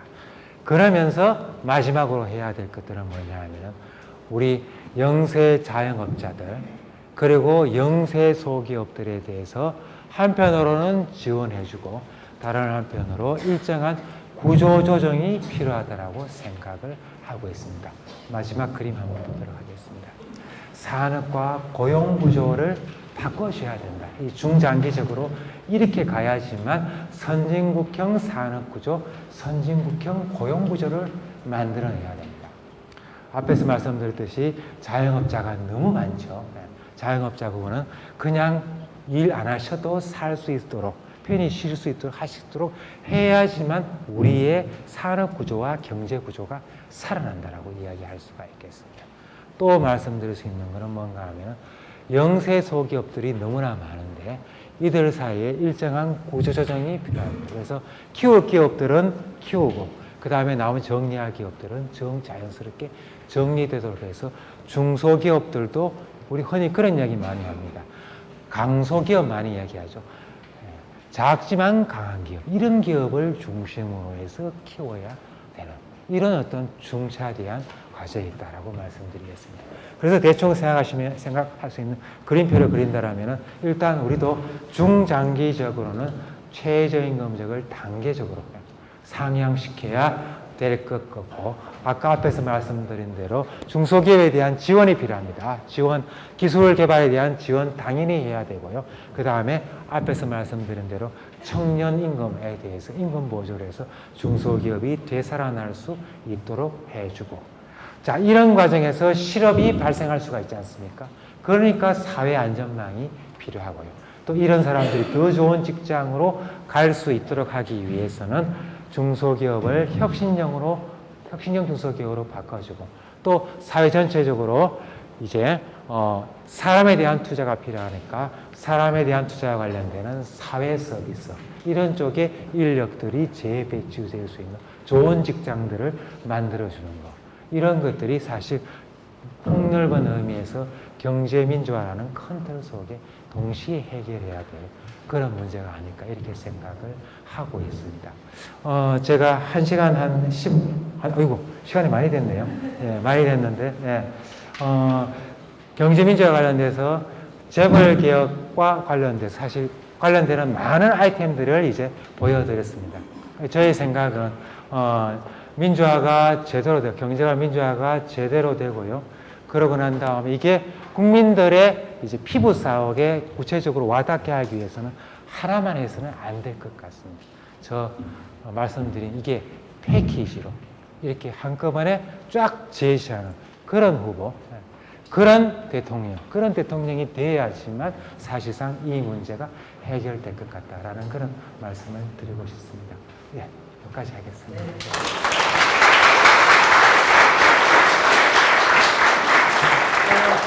오늘 이제 처음으로 지난 2주간의 국내 정치, 남북 정치 얘기를 했고요. 오늘부터 이제 재벌이 아니라 경제 이제 강의가 시작이 됐는데, 모든 강사님들이 강의를 하러 오기 전에 다 협의를 하고 오셨나봐요. 마지막 파트는 다 이런 정권을 만들어야 한다라는 이야기로 얘기하시는데, 예, 경제 문제가 사실은 뭐 약간은 어려운 것 같지만, 아마 이번 이명박 정권 들어서 많은 국민들이 경제 공부를 참 많이 하셨을 것 같아요. 가깝게는 뭐 대형마트의 문제, 골목 상권의 문제부터, 그리고 재벌들의 빵집, 그 골목 시장의 빵집 진출 문제까지 아주 저희들에게 경제 공부를 참 많이 이 정권이 공부를 시켜준 것 같습니다. 교수님께서 이제 여러 가지 자료나 도표를 가지고 얘기를 해주셨는데요. 질의응답을 잠깐 듣도록 하겠습니다. 그래서 한 10분 정도 궁금하신 거 물어보시고요. 교수님 또 간단하게 대답하는 시간 갖도록 하겠습니다. 질문하실 분. 네. 교수님, 경제민주화 관련해서 아주 이해를 가진 것으로 설명을 잘 들었습니다.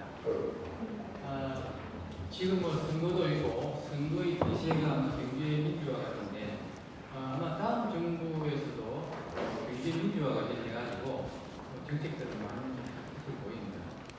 제가 좀 걱정이 되는 것은 우리 한미 FTA 규정에 ISD 규정이 있지 않습니까?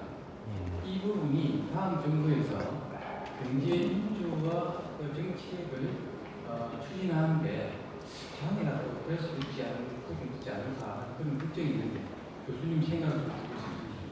예.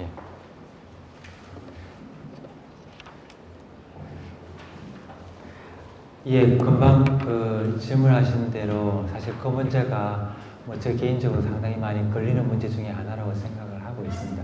그러니까 한미 FTA 하면서 그러니까 독소 조항 중에 독소라고 이야기했던 ISD가 들어와 있어서 사실 이런 논의 자체가 여러 가지 그림들을 많이 그리고 또 관련된 정책을 내놓는다 하더라도 만약 이 부분에 이제 미국 측에서 문제 제기를 해올 경우에 사실은 어떤 식으로 대응해야 될 것인가 걱정이 좀 되긴 됩니다.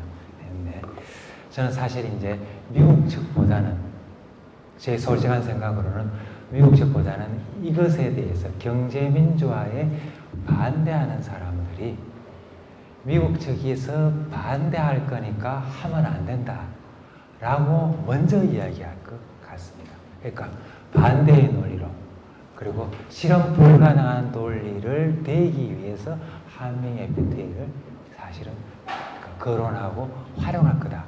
사실 그런 점들이 더 사실은 걱정이 된다라고 말씀을 드릴 수가 있겠는데, 적어도 이제 사실 그런 점에서 분명히 이제 ISD라는 조항 자체가 굉장히 큰 걸림돌이라고 생각을 하고 있습니다. 하고 있지만 보다 더 큰 문제는 그러니까 많은 이제 경제 민주화의 과제들을 추진해 나가는데, 그 이전에 기득권, 그리고 특히 전경련, 그리고 이제 대기업, 그 중에서 특히 저는 삼성이 가장 문제인 것 같습니다. 삼성이 이 부분에 경제 민주화에 관해서 가장 반대를 하고 있는 이 부분들이 어떤 식으로 향후에 대응할 것인가, 그 부분에 대해서 사실 우리 국민들이 주의 있게 봐야 될 부분들이 됩니다. 반대의 논리는 거기에서 이미 다 만들어낼 것이다, 그렇게 생각을 하고 있습니다. 어떻게 생각하면 사실 이제 그 재벌개혁이나 경제민주화 관련돼서 일부에서 그런 이야기를 하는 경우가 있습니다. 뭐 일정 정도 양보할 거는 양보하고 타협할 건 타협하자, 뭐 이런 주장들을 하시는, 예컨대 장하준 교수 같은 분들이 그렇게 주장을 합니다. 예컨대 타협의 내용이 뭐냐, 이런 걸 타협하자는 거죠.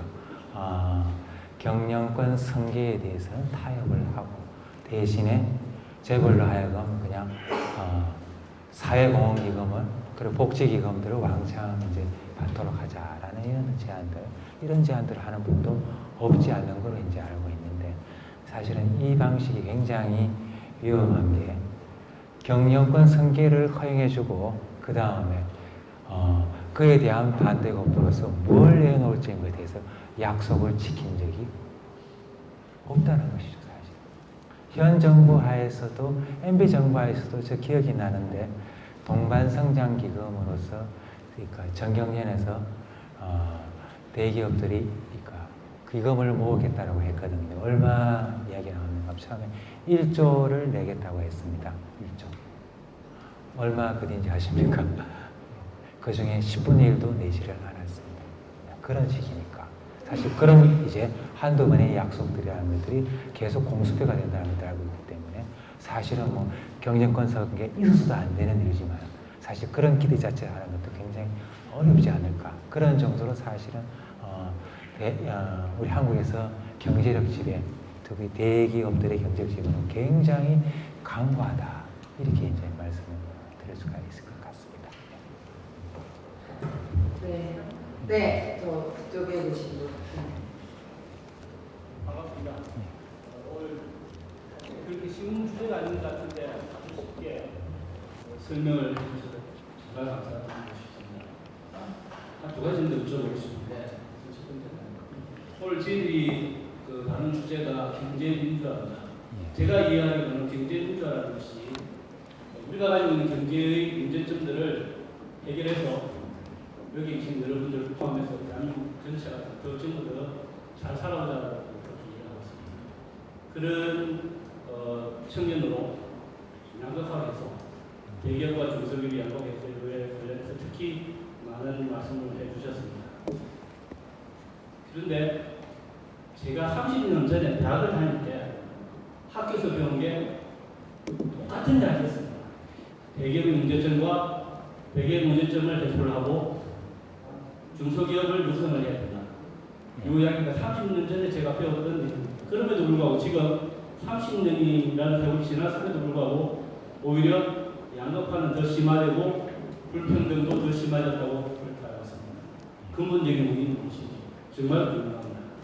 그리고 하나 더, 두 번째는 선생님 중소기업 육성 관련해서 여러 가지 말씀을 해주셨는데, 대기업과 관련된 중소기업 말고, 그러니까 약자로서의 중소기업 말고 중소기업 그 자체로서의 발전 방안, 육성 방안, 물론 아까 청년 일자리 창출 관련해서 말씀을 좀 하셨습니다만 좀 더 직접적이고 적극적인 중소기업 육성 방안 부분이 없으신 경제학자로서 아까 조금 전에 선생님 말씀하셨던 우리가 가지고 있는 대한민국 경제가 가지고 있는 문제점 수출 주도형 내수가 너무나 작고 수출 주도형의 경제다 보니 가지고 있는 이런 문제점들 이런 문제점들을 직접적으로 해소하는 방법 중에 하나가 또 중소기업 육성이라고 알고 있습니다. 그래서 선생님 각 경제학자로서 가지고 계시는 중소기업 육성 방안이 있을까 여쭤보고 싶습니다. 예, 그 두 가지 지적을 말씀하신 것 같습니다. 예전에 30년 전에 경제민주화 그리고 대기업과 중소기업 문제, 오늘날의 대기업과 중소기업 문제 왜 똑같냐? 저는 똑같다고 생각 안 하거든요. 왜냐하면요, 예전보다도 훨씬 더 심각해요. 그러니까 개선이 된 것이 아니라 끊임없이 악화되어 왔다라고 저는 이제 느끼고 있습니다. 사실 그 당시만 하더라도 여러 가지 이제 당시에 또 저희도 살았고 그 다음에 여러 가지 자료들을 보게 되면 그때는 중소기업은 어려웠지만 그래도 일자리들을 많이 만들어줬고 성장을 하고 있었습니다. 그런데 이제 이게 한 20년, 30년 계속 이제 당하다 보니까 이제 거의 지금은 이제 성장의 잠재력을 소진했고 뿐만 아니라 향후에는 이제 가만히 내버려두면 이제 하나 둘씩 이제 도태되는 사실은 어떤 면에서 일본에서도 일부 예전에 이런 모습들이 있었습니다. 그러니까 한국과 비슷한 그런 어떤 모습들이 있었습니다. 그런 것과 비슷해서 사실상 이제 중소기업이 성장의 동력을 거의 소진한 상태까지 이제 이르렀다고 생각을 하는데 그 당시에 이제 그러니까 일본의 이야기를 잠시 한번 예를 한다면 일본도 우리랑 똑같은 적이 있었습니다.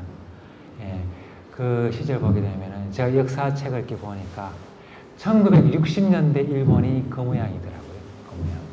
이때 이제 사실은 정부가 들어서고 난 다음에 대대적인 우리식으로 이야기하면은 뭐 대대적인 동반 성장, 대대적인 상생 협력 정책들을 정부에서 펴더라고요. 그러니까 일종의 터닝 포인트를 만들었습니다. 그때 그 이후로. 그래서 그 이후부터는 이제 그러니까 중소기업이 되살아나기 시작했고 대기업과 중소기업이 뭐 그러니까 공생 이런 관계 오늘날 그렇게 알려져 있는데 그러니까 일종의 그러니까 역전의 발판들을 이제 마련했다라고 이야기할 수 있는데 저는 이제 쭉 보면서 그동안은 이제 이런 이야기들이 하는 게 이제 그러니까 사실 국민들한테 많이 피부로 와닿지 않았던 측면들이 굉장히 있었던 것 같습니다. 근데 이번만큼은 사실은 좀 다르지 않아요. 국민들은 대부분 중소기업이 살아야 된다라고 이야기하면 거기에 대해서 토론을 내는 사람은 거의 없는 걸로 해요. 그런 정도로 사실 공감대가 형성이 되어 있고 아마 이번 정부에서 만약 새 정부가 들어서서 잘못하면 바로 아마 국민들이 등을 돌릴 것이다. 아마 MB 정부도 바로 등을 돌릴 이유가 바로 여기 있다고 생각하는데 아마 그런 것들을 알고 있기 때문에 사실 새누리당까지도 뭔가 이상한 우리가 민주화 이야기를 하고 있지 않습니까? 이런 상황 자체라는 것들이 향후에 좀 뭔가 가능성들이 향후에 경제민주화에 관해서 국민들의 열망이 동력으로 자리 잡을 그런 가능성이 적지 않을 것 같다라는 생각은 하고 있습니다.